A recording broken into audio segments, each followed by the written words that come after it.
사도행전 21번째 시간, 본문은 사도행전 17장 1절부터 18장 22절까지 보겠는데요. 본문의 말씀은 18장 9절에서 10절 두 절만 저희들이 같이 보도록 하겠습니다. 본문 읽겠습니다. 밤에 주께서 환상 가운데 바울에게 말씀하시되 두려워하지 말며 침묵하지 말고 말하라. 내가 너와 함께 있음에 어떤 사람도 너를 대적하여 해롭게 할 자가 없을 것이니 이는 이 성중에 내 백성이 많음이라 하시더라. 아멘. 기도하겠습니다. 주님, 저희가 바울의 제2차 전도 여행 이제 나머지 반을 저희가 함께 바울과 함께 걸어갈 겁니다. 주님, 바울이 걸었던 그리고 전했던 그 메시지와 현장이 오늘도 우리가 겪고 있는 현장과 우리가 살고 있는 이 지역이 이런지 함께 비교하며 오늘도 그 가운데 우리가 어떻게 신앙의 길들을 걸어가야 될지를 발견하는 귀한 깨달음이 있는 시간, 남음이 있는 시간 되게 하여 주시옵소서.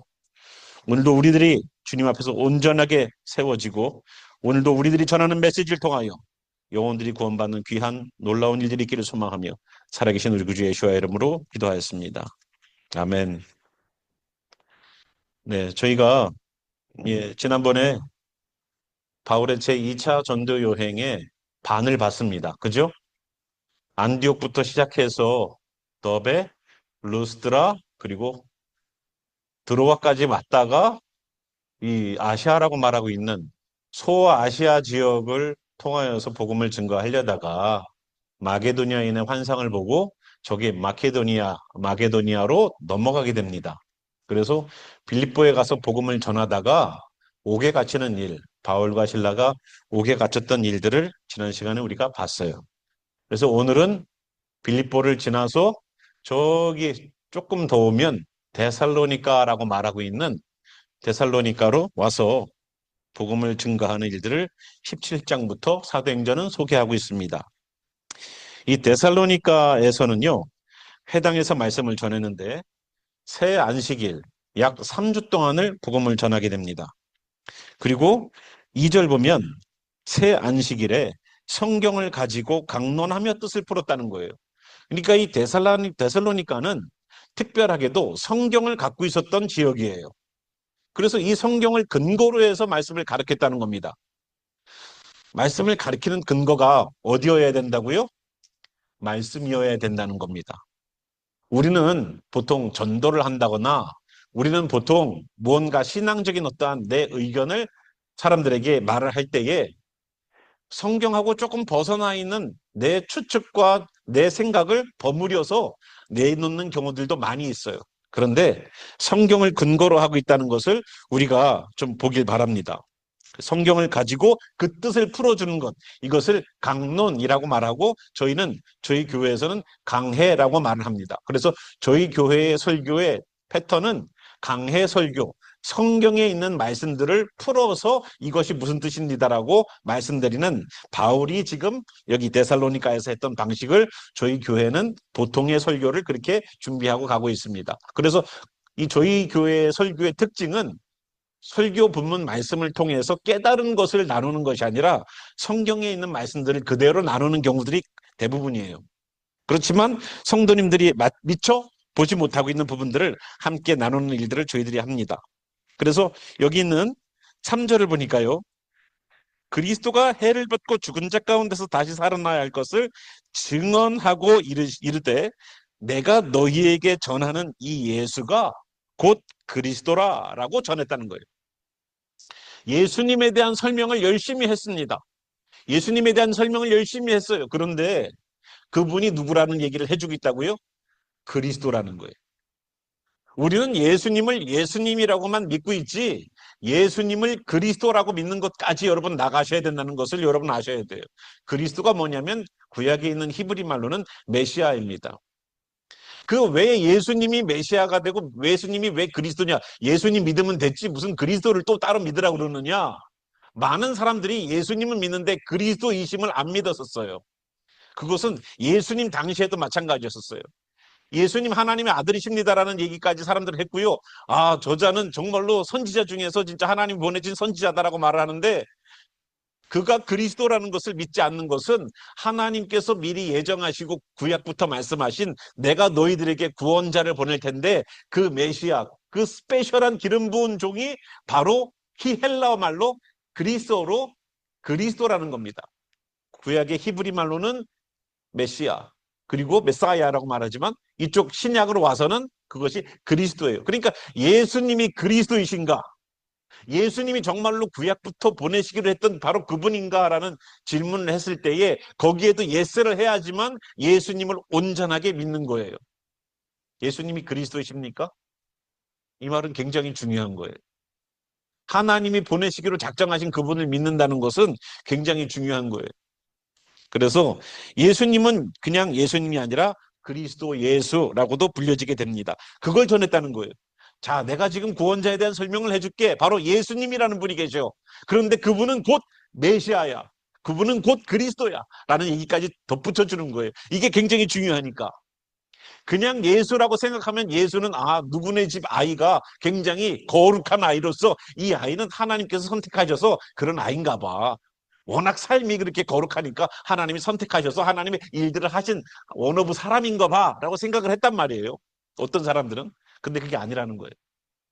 그리스도라는 것이 분명히 붙어서 하나님이 예전부터 택정하시고 준비하신 그 메시아라는 것을 얘기해주고 있습니다. 그냥 예수는 그냥 예수가 아니야. 그냥 사람이 아니야. 하나님이 보내신 준비하심이 있는 사람이지. 그 예수 그리스도를 전하는 그 일들을 하고 있었는데 알다시피 이 바울이 어딜 가도 이렇게 시기하는 사람들이 생기지 않습니까? 어딜 가도. 그래서 여기서도 요 5절 보니까 시기하는 사람들이 나타나기 시작해요. 왜냐? 4절에 보니까 어떤 사람 곧 경건한 헬라인의 큰 무리와 적지 않은 귀부인도 권함을 받고 바울과 실라를 따르기 시작했습니다. 그러니까 그걸 갖다가 시기하기 시작하는 거예요. 유대인들이. 이 유대인들의 시기는 예전에 1차 전도 여행에도 마찬가지였고 지금 2차 전도 여행에도 마찬가지예요. 여러분이 우리가 복음을 전할 때에 사람들로부터 태클이 안 들어올 것 같습니까? 들어오지요. 들어오지요. 교회 오게 하는 것 방해하죠. 여러분 오늘 우리가 여기에 와 있는 이 자체도 매일마다 가능한, 매일마다 올 수 있었던 그런 일들이 아니에요. 하나님께서 허락해 주셔야지만 올 수 있었고 하나님께서 오늘도 받아주시고 열어주셨으니까 우리가 오게 될 수 있었다는 것을 우리가 알길 바랍니다. 그래서 이 유대인들의 시기는 계속 이 도시에서 저 도시로 가고 저 도시에서 이 도시로 가도 또 마찬가지예요. 이제 우리가 나중에 데살로니카에서 다른 도시로 넘어가면 그 도시에도 쫓아와서 또 얘기해요. 이 유대인들의 시기 굉장하죠.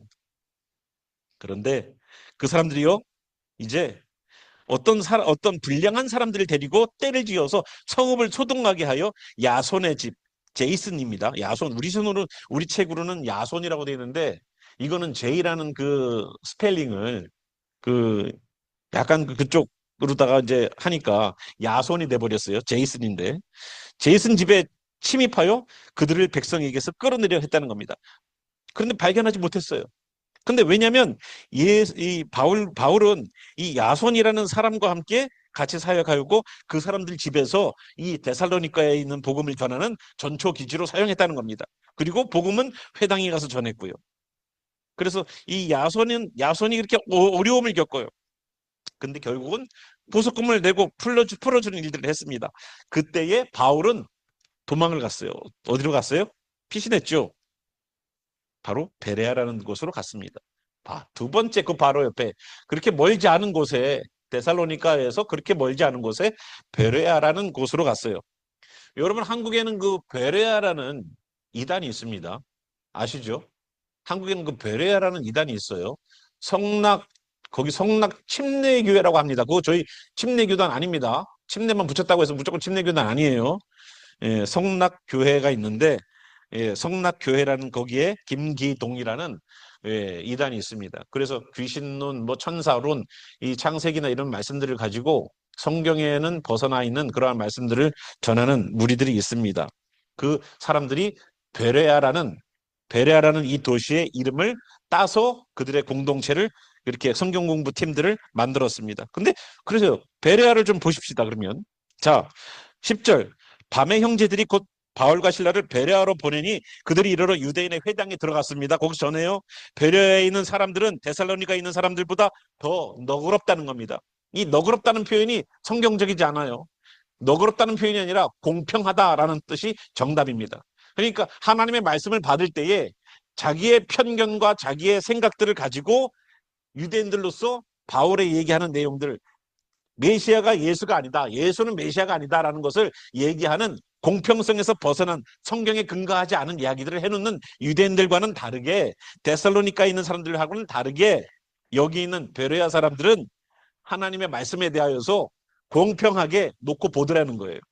그래서 그 공평성을 가지고 첫 번째, 이 베레아 사람들의 특징은 첫 번째, 간절한 마음으로 말씀을 받는다는 겁니다. 말씀을 받을 때는 어떻게 받아야 돼요? 간절함으로 받아야 돼요. 여러분이 교회 오실 때 간절한 마음으로 오십니까? 아, 오늘 하나님 말씀 간절하게, 주님 오늘도 내가 주님의 양식인 말씀을 먹고 돌아가지 않으면 굶주려서 가는 거랑 똑같아요. 주님 말씀 주세요 나에게. 이런 간절함으로 오세요? 아유, 요즘 뭐 옛날에는 그랬잖아요. 옛날에는 끼니가 되면 배가 고팠어요. 그죠? 근데 요즘은 끼니가 되면서 배가 별로 안 고프죠. 왜 그래요? 먹을 게 너무 많잖아요. 먹을 게 너무 많아서 항상 배가 어느 정도 차 있기 때문에 끼니 때가 되어서 막 한 끼도 못 먹고 있다가 뭐 다음 끼니가 될 때까지 굶고 있다가 먹는 게 아니지 않습니까? 그래서 여기 있는 베레아 사람들은 그런 간절한, 굶주려서 마치 먹을 것을 찾는 그런 마음으로 말씀을 받았다는 거예요. 그리고 이 사람들은 여기에서 그치지 않고요. 이것이 그러한가 하여 날마다 성경을 상고했다는 겁니다. 날마다. 말씀은 어떻게 먹어야 돼요? 날마다 먹어야 성장을 해요. 베레아 사람들처럼. 근데 여기서 상고했다라는 것을 보니까 이 말씀을, 바울이 전하는 메시지를 받고 나니까 이 사람들은 계속 그 말씀이 정말로 내 삶에서 면밀히, 뜻이 뭐냐면 면밀히 조사하다, 그리고 시험해보다, 그리고 검증해보다, 검사해보다라는 뜻을 갖고 있어요. 이 말씀이 그러한가 하여서 계속 실험해보더라는 거예요. 누구한테? 자기 자신에게. 제가 지난주에 우리 주일 큐티팀에게 가서 말씀을 전하면서 우리 스스로를, 우리 자신을 복음의 실험실로 한번 삼아 보십시오라고 한번 말씀을 드린 적이 있어요. 복음의 실험실. 그러니까 말씀을 그냥 성경 말씀이 이렇다라고 끝나지 말고 나에게 한번 적용시켜 보라는 거예요. 나에게 한번 적용시켜서 내가 아플 때에 예수님의 이름으로 내가 치료받기를, 예수님께서 아픈 자들과 귀신 들린 자들을 치료해 주시고 모든 약한 것을 온전케 하시는 그 역사하심을 내 몸에다가 내가 한번 실험을 해보라는 겁니다. 그거 믿음을 가지고 한번 기도해 보라는 거예요. 주님, 예수님도 이렇게 하셨으니까 예수님의 이름을 우리에게 주시고 너희들도 이렇게 기도해라라고 하신 것처럼 우리 또한 예수님의 이름을 가지고 기도하길 원합니다라고 기도하는 그 실험을 한번 해보라는 겁니다. 이 사람들이 그랬다는 거예요. 이 사람들이. 그래서 이 사람들이 12절 보니까 그 중에 믿는 사람이 많아졌어요. 그래서 베레아의 사람들이 말씀을 연구하고 날마다 주님의 말씀에 대하여서 묵상하고 그 말씀을 내게서 적용시키려고 하니까 믿는 사람들이 많이 늘어나요. 그럼 우리는 이렇지 않을까요? 정말로 큐티를 여러분들이 정말로 잘한다면, 정상적으로 한다면 신앙이 안 자랄까요? 저희 교회 패단이 뭔지 아십니까? 예배도 뜨거워, 말씀도 뜨거워, 뭐 그냥 어디 가도 뜨거워요. 근데 그게 퍼포먼스가 돼버렸어요. 퍼포먼스. 이 교회는 그래. 그냥 교회의 색깔이 돼버렸어요. 이게 얼마나 무서운 일인지 아십니까? 이게 얼마나 성도들을 죽이는 일인 걸 아세요? 우리 스스로가 그냥 이 스스로를 여기는 이런 스타일이야 용납하는 이것이 우리가 신앙을 무너뜨리게 되는 일이에요. 예배는 항상 뜨거워야 돼 라고 생각해야 되는데 이 교회는 그런 교회라고 생각하면 우리는 우리 스스로가 무너지는 일을 선택하는 거예요. 왜? 나는 변화될 생각을 안 하니까. 여기는 이런 상태니까. 우리는 늘 뜨거우니까. 그러면 안 됩니다. 날마다 성장할 수 있는 그런 시스템이 돼야 돼요. 저희들의 큐티 모임이 있지만 이 큐티 모임이 좀 더 여러분들이 정확하게 해주셔야 돼요. 정확하게. 더 뜨겁게, 더 은혜스럽게 여러분들의 큐티가 되지 않으면 신앙 성장 안 되고요. 큐티 모임의 그 큐티는 형식적으로 끝나버리고 숙제가 돼버릴 거예요.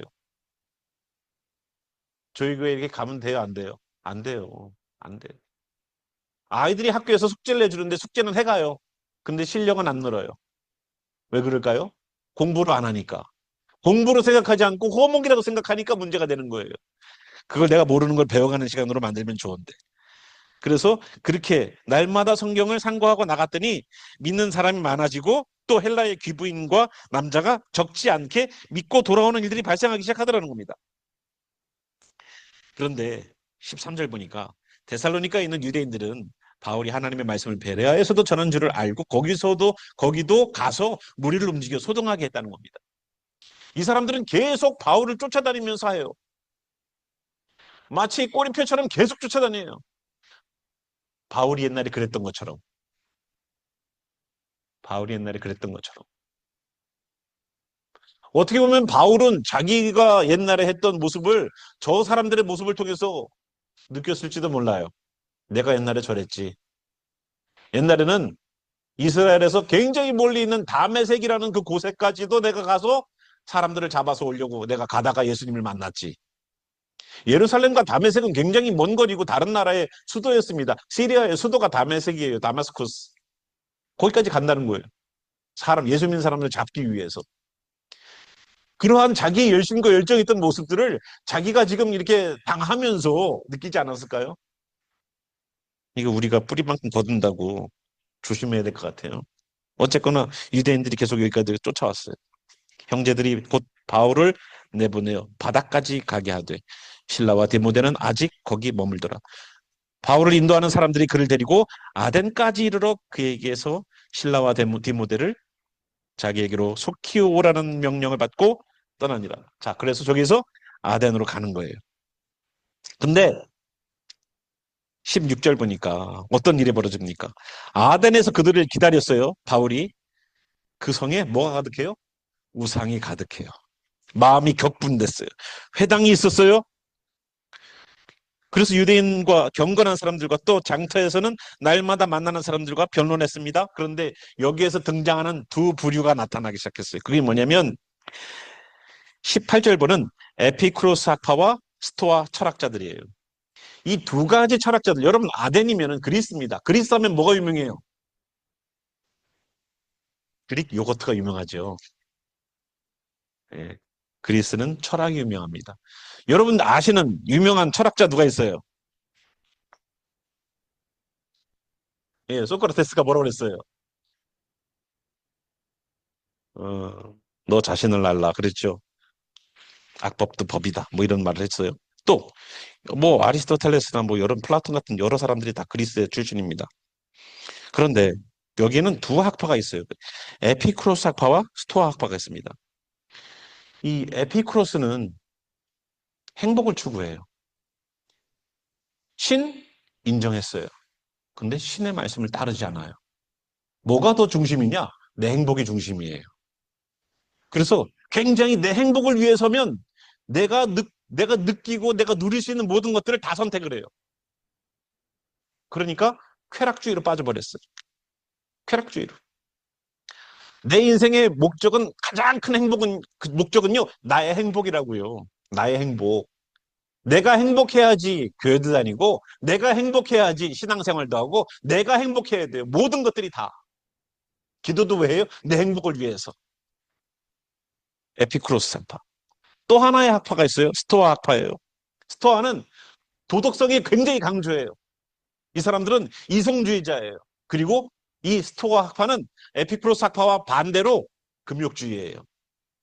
누릴 거 다 누리고서 내가 할 거 다 하고서 어떻게 내가 경건해질 수 있어? 내가 어떻게 도덕적인 사람이 될 수 있어? 라고 생각을 하는 사람이에요. 그러니까 에피쿠로스와 스토아가 완전히 그냥 반대의 그 길을 걷고 있는 사람들이죠. 그 사람들을 만났다는 거예요. 그런 사람들에게도 복음을 전해야 될 거 아니에요. 그죠? 굉장히 이성적이지만, 굉장히 논리적이지만, 신에 대해서도 신이 있다라고 생각을 해요, 이 사람들도. 왜냐면 아테네 같은 경우는 신들이 얼마나 많습니까? 여러분들도 그리스 신전 하면은 왜 이게 뭐, 이런데 여행지 같은 데 오면 막 그렇게 기둥만 세워져 있는 그 엄청난 신전을 보십시오. 그게 다 그 그리스 로마에 나오는 신들을 향한 신전 아닙니까? 신전들이 굉장히 많았어요. 아테네도 맞죠? 그래서 이 두 학파처럼 기독교인들 가운데도 이 두 가지의 행태를 보이는 기독교인들이 있다는 겁니다. 예수님을 믿는 이유가 뭐냐면 내 행복이에요. 에피쿠로스 학파. 또 내가 도덕적으로 거룩하게 사는 모습을 보이기 위해서 스토아 학파처럼 이성적으로만 따르고 있는 거예요. 믿음으로 따르지 않고 이성적으로만 따라요. 성경을 이해하고 성경의 말씀을 깨달아요. 잠깐 불이 붙어요. 마치 스파크 붙는 것처럼, 스파크 튀는 것처럼. 그런데 이 스파크가 불로 연결이 안 돼. 계속 스파크만 튀기고 있는 거예요. 안타깝죠. 에피크로스 학파나 스토아 학파나 지금 바울이 직면한 현실이라는 거예요. 근데 저도 이렇게 보면서 그렇구나. 목회하면서도 이 두 가지 학파가 이 교회 안에는 적절하게 블렌드되어 있는 느낌을 저는 받아요. 교회라는 곳이. 특히 요즘같이 저희 교회가 아닌 일반 어떤 교회들은 더 이성적인 것에 그냥 추구하는 거예요. 이성적으로 만족하는 메시지 들으면 오늘 예배 잘 드렸다라고 생각을 해요. 내가 오늘도 드리는 예배가 돼야 되는데.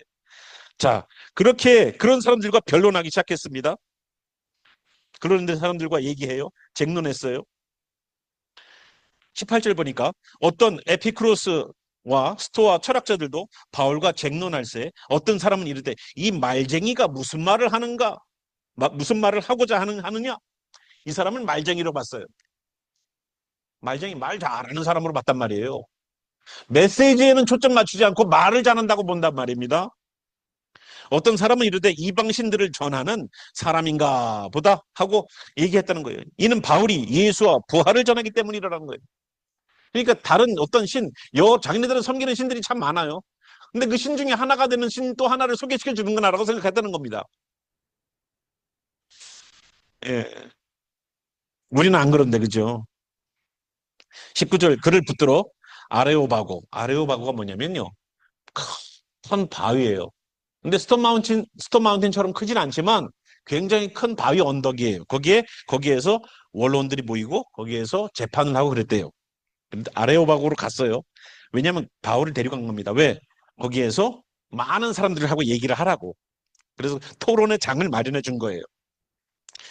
내가 말하는 이 새로운 가르침이 무엇인지 우리가 알 수 있겠느냐? 그래서 새로운 가르침에 대해서 배우길 원했어요. 근데 이 사람들이 20절 내가 어떠한 이상한 것을 우리 귀에 들려주니 그 무슨 뜻인지 알고자 하노라 라고 바울을 초대해서 아레오바고에서 사람들을 많이 모아놓고 그 바위산에서 바위 그 큰 언덕에서 외치라는 거예요. 그럼 그 밑에 사람들이 다 들을 거 아니에요. 그죠? 그러니까 21절이 중요해요. 모든 아덴 사람과 거기서 나그네된 외국인들이 가장 새로운 것을 말하고 듣는 것 이외에는 달리 시간을 쓰지 않는다는 겁니다. 이 말은 뭐냐면 새로운 것에서는 아주 그냥 굉장히 신식문물이라든가 뭔가 새로운 메시지는 굉장히 추구를 해요. 굉장히 추구를 해. That's it. 항상 새로운 것을 추구하나 믿음하고는 연결되지 않아. 저도 여러분들에게 웬만하면 새 메시지를 전하고 새로운 본문으로 설교를 하려고 해요. 왜? 저는 그게 목회자로서 여러분들에게 계속 했던 거 또 하고 했던 거 또 하고 하면은 질리니까 여러분들에게 새로운 메시지, 새로운 본문 할 것도 얼마나 많은지 몰라요. 계속 그러니까 우리는 계속 전진하지만 이 사람들은 기본적인 자체가 새로운 것을 추구하는 사람들이에요. 근데 그것이 내 삶하고 연결이 안 돼요. 전혀 안 돼요. 그러니까 우리도 그런 경우들이 있지 않은가 생각해 보길 바래요. 늘 새로운 것은 추구하는데 내가 기존에 들고 있는 이 틀들을 늘상 하는 나의 루틴들을 성실하게 하고 있는가를 우리는 봐야 된다는 겁니다. 새 메시지는 좋아하면서 내가 지금 들고 있는 내가 이미 읽은 본문들에 대한 깊은 묵상이라든가 전진이 오늘도 그 가운데 일어나지 않는다면 새로운 것만 추구하는 이 사람들과 뭐가 다릅니까? 새로운 것은 추구하되 신앙은 안 자라요. 왠지 아십니까? 이 사람들의 태도를 보십시오. 자, 새로운 가르침이 뭔가를 이제 배우려고 해요. 22절 바울이 아레오바고 가운데 서서 말하되 아덴 사람들아 너희를 보니 범사에 종교심이 많도다. 종교심은 많아요. 그런데 내가 두루다니며 너희가 위하는 것들을 보다가 알지 못하는 신에게라고 새긴 단도 보았다는 거예요. 신인데 아유 우리가 신은 신인데 알지 못하는 미지의 신이 있지 않을까? 우리가 그 신을 우리가 모르기 때문에 섬기지 못한다면 혹시 벌 받지 않을까? 그러니까 우리가 하나의 재단을 만들고 당신의 신의 이름 모르지만 우리는 당신을 섬깁니다라고 하는 그 단을 만들어냈다는 거예요. 얼마나 종교심이 많아요. 대단한 거 아니에요? 이름을 모르지만 미지의 어떠한 신, 내가 미처 내가 우둔해서 알지 못하는 그 신을 내가 노여워하게끔 만들까 봐 그 신에게도 뭐 해놓더라는 겁니다. 예? 이 정도면 종교심이 대단하죠. 이 정도면 종교심이 대단해요. 바울이 그걸 봤다는 거예요. 그런즉 너희가 알지 못하고 위하는 그것을 내가 너희에게 알게 하리니. 자, 그러면 너희들이 알지 못하는 그 신이라고 했던 그 재단을 보니까 내가 너희들이 알지 못하는 그 신을 지금 내가 너희들에게 가르쳐 줄게. 24절 우주와 그 가운데 있는 만물을 지으신 하나님께서는 천지의 주재신이 손으로 지은 전에 계시지 아니하시고 너희들이 손으로 지은 건물에 계시지 아니하고 또 무엇이 부족한 것처럼 사람의 손으로 섬김을 받으시는 것이 아니니 사람의 손으로 어떻게 섬김을 받는 그런 분이 아니라는 거예요. 이는 만민에게 생명과 호흡과 만물을 친히 주시는 이심이라는 거예요. 사람에게 뿐만 아니라 만민에게 온 우주 만물에게 생명과 호흡과 만물을 친히 주시는 분이 누구예요? 창조자 하나님을 얘기해주고 있어요. 너희들이 알지 못하는 그 신이 누군지 알아? 바로 하나님이야. 인류의 모든 족속을 한 혈통으로 만드사 온 땅에 살게 하시고 그들의 연대를 정하시며 거주의 경계를 정하셨으니 이는 사람으로 혹 하나님을 더듬어 찾아 발견하려 하심이로되 그는 우리 각 사람에게서 멀리 계시지 아니하도다. 우리가 그를 힘입어 살며 기동하며 존재하느니라. 너는 너희 시인 중 어떤 사람들이 말과 같이 우리가 그의 소생이라 하니 이와 같이 하나님의 소생이 되었은즉 하나님을 금이나 음이나 은이나 돌에다 사람의 기술과 고안으로 고안으로 새긴 것들과 같이 여길 것이 아니니라. 하나님을 형상화시키는 것을 하지 않는다는 거예요. 알지 못하던 시대에는 하나님이 간구하셨거니와 이제는 어디든지 사람에게 다 명하사 회개하라 하셨으니 이제는 그 하나님께서 너희들에게 알린 바 되면 이제 회개하라는 메시지를 전하는 겁니다. 이는 정하신 사람으로 말하여금 천하를 공의로 심판한 날을 작정하시고 이에 그를 죽은 자 가운데서 다시 살리신 것으로 모든 사람에게 믿을 만한 증거를 주셨음이니라 하니라. 사람은 그래서 하나님을 믿을 만한 믿음이 다 있어요. 교회를 안 다니는 사람이 믿음이 없을 것 같습니까? 아니요. 믿음이라는 건요. 하나님을 안 믿어도 사람이란 기본 자체가 믿음이라는 걸 갖고 있어요. 믿음이라는 것. 여러분 한국에서 시내버스를 타보시면 알잖아요. 그죠? 내가 모르는 길일 때는 사람들에게 물어봐요. 어디를 가야 되는데 몇 번 버스를 타야 되냐고. 누군가가 알려줬어요. 15분 타고 가면 된다고. 그래요. 15분 타서 내가 보고 원하는 목적지로 가고 나면 그다음부터는 어때요? 또 물어봐요? 아저씨한테 아저씨 이거 거기 가요? 아니에요. 번호만 오면 달려가요. 그게 뭐예요? 나는 믿음이 생겼다는 거예요. 15번 버스는 거기 간다라는 믿음은 나는 이미 내 경험을 통해서 이미 경험을 축적해서 나오는 믿음이 생겨 있다는 거예요. 우리는 이미 믿음이라는 것을 가지고 살아요. 그 믿음을 하나님께 초점을 못 맞췄을 뿐이지. 그래서 여기 있는 이 사람들처럼 믿을 만한 증거를 우리에게 다 주셨어요. 그들이 죽은 자의 부활을 듣고 어떤 사람은 조롱하고 어떤 사람은 이 일에 대하여 내 말을 다시 듣겠다라고 결국은 아덴 사람들에게 얘기를 하니까 두 가지 반응을 보여요. 첫 번째 뭐예요? 조롱했다는 거예요. 조롱했다는 거예요. 두 번째는 뭐라고요? 나중에 다시 듣겠다. 다시 듣겠다는 사람, 나중에 다시 오겠다는 사람. 여러분 동대문에 그 옷 가게들 많죠, 그죠? 네, 다시 올게요. 둘러보고 올게요. 오는 사람 있어요? 우리도 그렇잖아요. 둘러보고 올게요. 안 살래요라는 말을 참아 못하고 우리는 둘러보고 올게요. 그런단 말이에요. 정말로 둘러보고 와요? 아, 물론 그런 경우도 있겠죠. 예, 거기 가격이 다른 가격보다 싸면 뭐 좋으면 그렇겠죠. 그러나 대부분은 그렇지 않잖아요. 그런 것처럼 여기 있는 사람도 다음에 듣겠다고 얘기를 하니까 바울이 보이는 태도를 한번 보십시오. 33절. 이에 바울이 그들 가운데서 떠났다는 거예요. 다시 듣겠다고 그러니까 그래요. 그럼 언제요? 예, 다음에 제가 꼭 메시지를 전할게요. 그러는 게 아니라 어떻다고요? 떠났대요. 그러니까 다음을 기약하는 사람에게는 기회를 주면 된다, 안 된다? 바빠요. 몇 사람이 그를 가까이 하여 믿으니 몇 사람은 믿었어요. 그 중에는 아레오바고 관리, 디오누시오. 그러니까 보세요. 결국은 누가 믿어요? 그 아레오바고 그 광장을 관리하는 관리인이 믿었어. 엉뚱한 사람이 믿죠. 그러니까 한마디로 만약에 진짜 스톤 마운틴 같은 데서 막그 밑에 사람들이 잔뜩 모여 있는 데서 바울이 외쳤어요. 그런데 그 스톤 마운틴 관리하는 관리소 아저씨가 믿었다는 거예요. 진짜 복음이 외쳐질 때에 복음을 받지 않으면 하나님은 복음을 받을 수가 없을 것 같은 사람에게 복음이 흘러나가게 만드는 거예요. 유대인들이 안 믿어요? 그럼 누구에게 복음이 흘러가요? 이방인에게 흘러가는 거예요.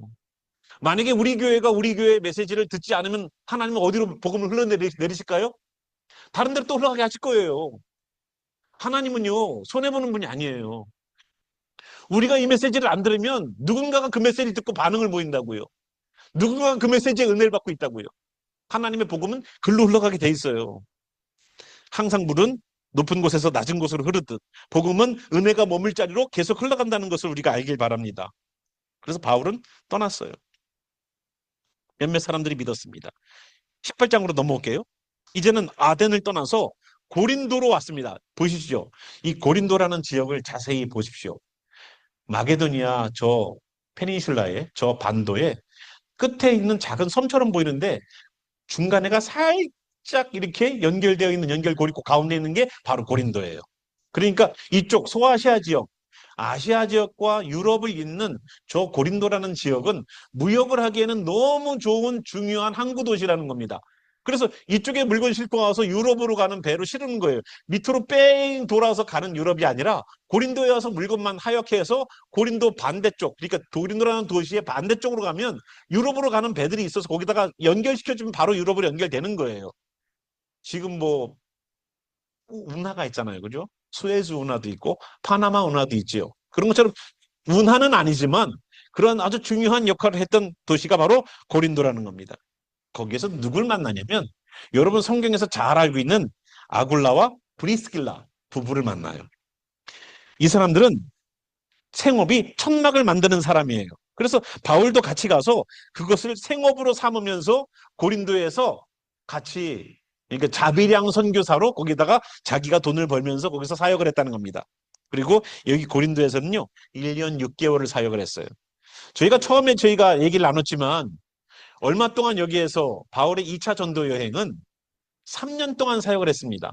3년 동안 사역을 하면서 이 고린도에서 1년 6개월이 있었어요. 거기서도 안식일마다 회당에서 말씀을 가르쳤습니다. 그리고 5절에 보니까 예수는 그리스도라고 말씀하셨어요. 그런데 6절 보니까 그들이 대적했습니다. 비방했습니다. 바울이 옷을 털면서 이릅니다. 너희 피가 너희 머리로 돌아갈 것이요 나는 깨끗하니라. 이후에는 이방인에게로 가리라 했다는 겁니다. 자, 복음을 안 듣는다 그러면 어떻게 해요? 바울은 예수님이 보이신 태도 그대로 했어요. 신발에 있는 옷, 자기 옷에 붙어 있는 먼지 하나까지도 털어버렸어요. 나랑 상관이 없어, 당신들. 당신들이 만약에 지옥을 가도 그건 내 잘못이 아니야. 당신들의 핏값은 예수 그리스도를 안 믿는 핏값은 당신들의 몫이야. 나는 상관없어. 라고 먼지까지 터는 그러한 행동들을 했다는 겁니다. 그런데 거기 보니까 7절에 하나님을 경외하는 디도, 유스도라는 사람의 집에 들어가서 그 집은 회당 바로 옆에 있는 집이에요. 그래서 그 집에서 거처를 삼으면서 거기에서 복음을 전했는데 회당 바로 옆에 있는 그 집에서 복음을 전했는데 8절 보니까 회당장 그리스보가 온 집안과 더불어 주를 믿으며 수많은 고린도 사람도 듣고 믿어 침례를 받았다는 겁니다. 그러니까 여기 있는 유스도라는 사람이 회당 바로 옆에 있는 집에 있는데 거기에서 바울이 복음을 전했는데 누가 믿었어요? 그 바로 옆에 있는 건물에 회당의 장인, 그러니까 교회의 목사님이 믿었다는 거예요. 그래서 회당장이 그리스보가 믿고 온 집안이 믿었는데 이제는 회당장이 믿으니까 많은 고린도에 있는 사람들도 믿게 되더라는 겁니다. 그런데 오늘 우리가 읽은 본문이죠. 밤에 주께서 환상 가운데 바울에게 말씀하십니다. 복음이 잘 증거되고 있는데 바울에게 말씀하셔요. 두려워하지 말며 침묵하지 말고 말하라. 내가 너와 함께 있음에 어떤 사람도 너를 대적하여 해롭게 할 자가 없을 것이니 이는 이 성 중에 내 백성이 많음이라 하시더라 라는 말씀을 하셨어요. 오늘 우리 제목이 뭡니까? 복음을 전하며 잊지 말아야 할 것이에요. 바울은 성경에 뚱딴지처럼 이렇게 툭 튀어나오는 주님의 환상, 주님의 말씀처럼 보이지만 그렇지 않아요. 바울은 어떤 생각을 갖고 있었는지를 보여주는 거예요. 바울은 예전부터 1차 전도 여행도 마찬가지고 2차 전도 여행도 마찬가지고 얼마 전 지금 이 고린도까지도 사람들이 내려와서 계속 복음을 전하지 못하게 해요. 아까 데살로니가도 그랬죠. 베레아도 그랬죠. 아덴도 그랬죠. 계속 사람들이 쫓아다니면서 복음을 증가하지 못하게 하고 예전에 1차 전도 여행할 때는 돌 맞아서 죽을 뻔했어요. 그러한 악몽들이 생각나는 거예요. 이 사람. 그러니까 바울은 두려웠었어요. 걱정이 됐었어요. 여기에서 복음을 전하는 그것이 가치가 있을까? 이 사람들이 믿을까? 에 대한 생각들을 가지고 있었다는 것을 우리는 주님께서 나타나시는 상황이라면 얼마만큼 심각했을까를 보여주는 거라는 겁니다. 그래서 바울은 두려워했고요. 그래서 여기서 침묵할까? 죽을 수 있으니까 침묵한다는 것은 내가 복음을 증가하지 않고 다른 도시로 또 갈까? 여러 생각들을 했을 겁니다. 그러니까 주님께서 친히 환상 가운데 바울에게 말씀하시는 거 아니겠어요? 두려워하지 말며 침묵하지 말고 말하라. 또 중요한 게 있어요. 내가 너와 함께 있음에. 우리가 복음을 증거하다가 여러분 혹시 핍박과 어려움 가운데 경험되는 경우들이 있습니까? 잊지 마세요, 이거. 잊지 마세요. 두려워하지 말며 침묵하지 말고 말하라. 그런데 내가 너와 함께 있음에. 이 말을 항상 기억하세요. 복음을 증거하는 자는 이걸 기억해야 돼요. 여러분 복음을 증거할 때 여러분들이 호락호락하게 여러분 예수님 믿으세요 그러면 예 믿겠습니다 하고 나오지 않아요. 교회 갑시다 그러면 예 교회 갑시다라고 나오지 않아요. 여러분 생각하세요. 그래서 우리가 항상 바울이 이러한 어려움 가운데에서 마치 복음이 잘 증거되고 있는 것처럼 보이지만 그렇지 않았다는 겁니다. 그의 말씀이 어떤 사람도 너를 대적하여 해롭게 할 자가 없을 것이니 이는 이 성중에 내 백성이 많음이라 했다는 겁니다. 이 고린트라는 이 단어가 매춘이라는 단어에서 왔어요. 매춘이라는 단어의 뜻이에요. 그러니까 여기에는 아프로디테 여신전이 있었습니다. 아프로디테라는 여신을 섬기는 신전이 있었어요. 거기에서는 여신을 섬겼기 때문에 제사장들이 다 여자예요. 그 낮에는 제사 드리고 밤에는 매춘을 했어요. 시장에 나와서 무역상인들에게. 그래서 이 고린트라는 지역은 창녀의 도시라는 어떤 그런 오명을 벗어내지 못하는 이름 자체도 그래요. 근데 여러분 아프로디테가 누구예요? 여러분들 아시는데 비너스. 그죠? 비너스. 그 뭐 내복 선전하는 데 아니에요? 옛날에. 자, 그런데 거기에서 그렇게 신전에서 그렇게 하니까 여기에서 복음을 전하기가 어려웠는데 주님의 말씀은 이 성 중에 내 백성이 많다는 거예요. 지금도 고린도 교회는 있어요. 다른 데는 뼈밖에 안 남았죠. 여러분 지난번에 우리가 개축록하면서 소아시아 지역에 있었던 7교회를 보면서 건물이 제대로 서 있는 교회들 봤습니까?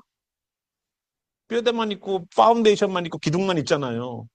근데 고린도 교회는 가장 문제가 많은 도시여서 3번의 편지를 썼었지 않습니까? 우리는 고린도 전후서만 들고 있지만 실질적으로 하나가 더 있어요. 그것도 그만큼 문제가 많았던 교회지만 여기 말씀하신 것처럼 하나님이 보시는 관점은 이 성에 내 백성이 많다는 거예요. 다르죠, 우리랑 관점이.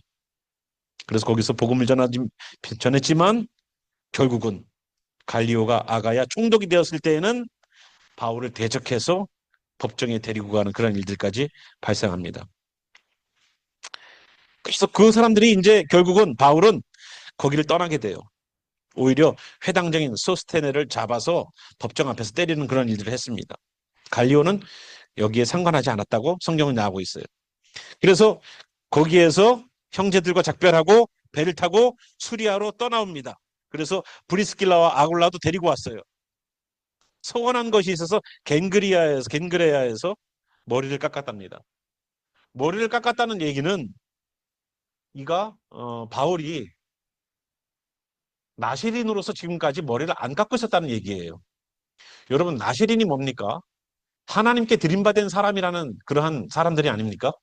나시린으로서 대표하는 사람이 바로 성경에는 삼손이 있어요. 그래서 그가 머리를 깎지 않았습니다. 삼손의 머리카락에서 힘이 나오는 게 아니에요. 그 말씀을 머리 깎지 말라고 하는 하나님의 말씀에 순종했기 때문에 머리카락에 힘이 있던 거지 머리카락 자체가 힘이 있던 건 아니에요. 우리는 머리카락에 힘이 있다고 생각하는데 그게 아닙니다. 자, 그래서 그 나시리는 내가 하나님께 서원을 하면 서원하는 날부터 그 서원한 것을 이룰 때까지 머리를 안 깎아서 하나님께 나의 서원을 하나님께 온전히 드리는 나시린, 하나님의 그 거룩하고 구별된 자로 하나님께 드림받은 사람으로 사는 것입니다라고 해서 머리카락을 안 깎는 그러한 일들을 했다는 거예요. 이제는 그 서원한 일들이 어느 정도 마무리가 됐기 때문에 머리를 겐그레아에서 깎았다는 겁니다. 이해되시죠? 그리고 19절 에베소에 와서 그들이라고 말하는 아굴라와 브리스길라를 거기다가 내려놓고 가는 거예요. 유대인들과 변론했습니다. 여러 사람이 더 오래 있기를 청했지만 하지 않았어요. 작별했습니다. 하나님의 뜻이면 너희에게 돌아오리라 하고 배를 타고 에베소를 떠났습니다. 떠나서 가이사랴, 이쪽은 안 보이죠. 가이사랴 그 유대 지역입니다. 가이사랴까지 왔어요. 왔다가 그리고 안부를 전하고 교회의 안부를 물은 후에 안디옥으로 다시 갔다는 겁니다. 이게 오늘 22절까지의 말씀이에요. 멀리 돌아오셨죠? 3년의 여정을 지난주, 이번 주 1시간에 끝냈어요. 그런데 한번 보십시오. 복음을 증거하는 길이 쉽습니까? 쉽지 않아요. 쉽지 않아요. 제가 사도행전을 하면서 제가 머물고 있는 이 지역에서의 사역 또한 이 지역에 있는 여기에 바울이 전도 여행을 다녔던 이 지역과 별반 다를 바가 없다고 저는 생각을 해요. 그리고 말씀을 준비하는 가운데 굉장히 부담감을 많이 주셔요. 굉장히 부담감을 많이 주셔요. 정말로 성령의 걸음걸음이었기 때문에 그런지 몰라도 전하는 저도 또 말씀을 받는 여러분들도 그냥 바울의 여정이 이렇구나라고만 생각하지 마시고 바울의 여정 가운데 성령님께서 함께 동행하셨고 함께 역사하셨다는 것을 같이 느끼고 같이 움직이기를 바란다는 겁니다. 그래서 오늘 우리가 함께 바울의 2차 전도 여행은 끝났는데 우리가 함께 잊지 말아야 될 것은 복음을 전하면서도 항상 잊지 말아야 될 것. 내가 너와 함께 있다는 것 잊지 마시고 오늘도 담대하게 사람들이 내가 얘기하면은 핀잔 주거나 나와 관계가 멀어질까봐 거리를 두고 조심했던 그러한 것들에 대하여서 성령님께서 강하게 역사하셔서 침묵하지 말고 말하라라는 메시지가 우리들에게도 동일하게 외쳐졌으면 좋겠습니다. 우리들의 현장 함께 우리 생각하면서 같이 우리 기도할까요? 때로는 데살로니가에서처럼 때로는 베레아처럼 한때는 말씀에 대한 사모함도 있었는데 베레아를 넘어서 아덴으로 넘어오고 있지 않습니까? 베레아처럼 말씀을 사모했던 그런 때도 있었는데 아덴처럼 하나님의 말씀을 내 행복을 위해 사용한다거나 아니면 내가 도덕적으로 괜찮은 사람으로 살아가기 위한 그러한 모습으로 우리가 아덴에서 만났던 철학자들처럼 하나님의 말씀을 사용하고 있지 않습니까? 왜 베레아에 있다가 아덴으로 넘어왔어요? 아덴으로 넘어오면 결국은 고린도처럼 살아가는 거예요. 저는 이 도시들을 넘어오면서 우리가 영적인 변화들을 좀 감지했으면 좋겠습니다. 그래야 뜨겁잖아요. 아덴으로 넘어오니까 이성적으로만 받아들이기 시작했어요. 그 뜨거움이 식어졌다는 얘기예요. 그러면 어디로 갈까요? 나중은 고린도로 가는 거예요. 고린도의 그 타락한 도시로 가는 거라고요. 그러나 거기에서도 희망을 잃지 마십시오. 하나님은 바울에게 거기에서 이 성중에 내 백성이 많다라는 말씀 통하여서 1년 6개월, 3년의 반을 거기에다가 사역하게 만드셨어요. 하나님은 고린도 같이 무너져 있는 우리들의 신앙들, 나는 우상을 섬기지 않는다고 말을 하지만 내 일상적인 시간과 내 모든 것들을 나를 위해 나를 섬기는 내 엔터테인먼트와 내 인생을 위해서 쓰고 있는 그러한 모습으로 살고 있는 우리에게 주님께서 친히 말씀하지 않겠습니까? 함께 우리 돌아보며 베레아에 있던 신앙이 아덴으로 넘어오지 않게 하시고, 아덴에 있었던 그 이승적인 신앙이 타락으로는 무너져 내려가는 그러한 신앙이 되지 않기를 우리 소망하는 마음으로, 내가 너와 함께 있다는, 내가 너와 함께 있다는 그 말씀 붙잡고 다시 한번 우리 신앙 전진했으면 좋겠습니다. 함께 기도하겠습니다. 살아계신 주님, 바울이 전도여행을 다녔던 그 지역을 저희들이 2차 전도여행까지 마쳤습니다. 우리가 한때는 간절한 마음으로 말씀을 받고 날마다 말씀이 어떤가 하여서 묵상했던 그 뜨거움의 열정의 현장의 배려의 현장들이 아단의 현장으로 바뀌지 않습니까? 이성적으로 이해하고 이해되는 것이 믿음인 줄 알고 착각하고 있는, 결국은 다음에 듣겠다, 내가 언제 기회가 되면 신앙생활 열심히 하겠다, 언제 내가 환경이 되면 열심히 하겠다, 언제요? 언제? 더 이상 아무것도 할 수 없을 그때가 돼갖고 하나님께 드린다고. 내 젊음의 시간들을, 내 열심의 시간들을, 내가 아직 에너지가 있고 힘이 있던 그 시간들은 나를 만족시키는 곳에 사용하면서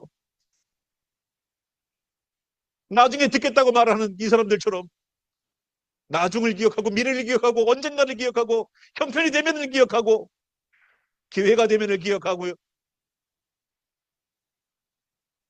우리가 그렇게 주님의 시간들을 사용하고 있지 않습니까? 주여, 그렇게 살다가는 고린도로 갑니다. 고린도로 가서 영적 매춘에, 영적 장녀처럼, 가늠한 자처럼 하나님과 세상을 겸하여 섬기는 자가 됩니다. 주여, 오늘도 이 바울의 전도 현장들을 바라보면서 여기 있는 성도들이 깨닫는 귀한 현장 되게 도와주시옵소서. 오늘도 우리에게 주시는 하나님의 그 바울을 붙잡아 주시는 그 말씀과 항상 함께 있다고 하신 하나님과 예수님을 통하여 오늘도 역사하셨던 그 현장의 복음과 예수는 그리스도라고 외칠 수 있는 그 메시지와 성령님의 인도하심 통하여서 한 걸음 한 걸음 걸어가고 있는 바울처럼 걸어가는 성도들에게 지금부터 영원히 항상 함께 하시기를 살아계신 예수와 이름으로 축원하며 기도합니다. 아멘.